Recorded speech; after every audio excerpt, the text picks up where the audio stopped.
Hey everyone, welcome back to our channel. If you're new here, please subscribe. I would really love that. If you're returning, how are you today?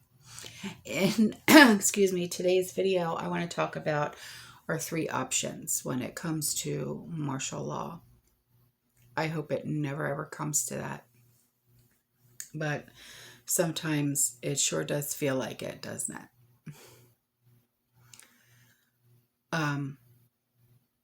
The first option, which I hope nobody ever does, is to resist the National Guard, which is not ever going to be your best option. Okay. It will most likely end up with your demise, and you don't ever want to do that. I know a lot of us will say, I will never listen to them. I will never comply. Listen, sometimes it's just better, if you live in one of these cities that it could possibly happen in, just stay behind doors and just, okay. Because why would you ever even want to confront them? Okay, it's not like, I don't believe they would ever seriously take, banging through your door or anything like that. Unless they're looking for a subject, I really don't think that they would. Okay, I really don't. Please don't resist them. It's not worth it. It's really not to put your life and your family's lives in danger. It's really not worth it. It's really not. So please don't ever do that, okay? And the second option would be to bug out, to avoid all contact with the government altogether, okay?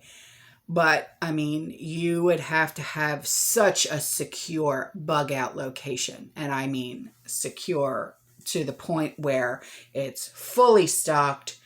You are prepared to stay and survive until things return to normal. And how many of us actually have that? I'll wait. Okay. None of us. I don't really know of any body who really has that secure of a bug out location. When a lot of us talk about bugging out, we've got book bags on our backs with a tent. That's not secure. I mean, an actual secure cabin in the woods in the middle of nowhere. That's what I'm talking about. Secure. Okay, where you've got completely fenced in with barbed wire up on the fence and a year's supply of food and water and everything else in that cabin. That's what I'm talking about. Total secure. Not just bugging out and walking down the street and trying to get into the middle of the woods. That's not what I'm talking about here. Okay, so please keep that in mind. All right. Now, number 3, which is the third option, is just to give up. But I'm not saying, and just live under the rule of martial law. Okay. Now, depending on the situation, on the scenario, all right, like I said, unless they're looking for a subject and a suspect, they won't be taking your supplies. They're not going to be, pounding down your door, breaking down your door and say, give me all of your blah, blah, blah. They're not going to be doing that.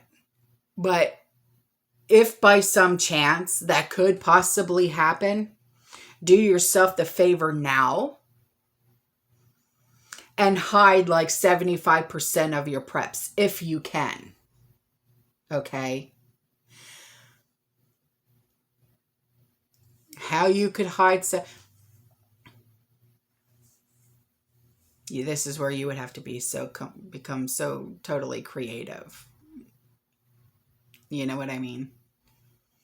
But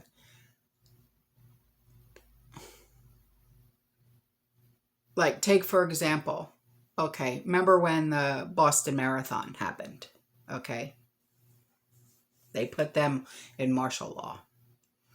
But that's because they were looking for someone. And it was for the safety of the residents of that area.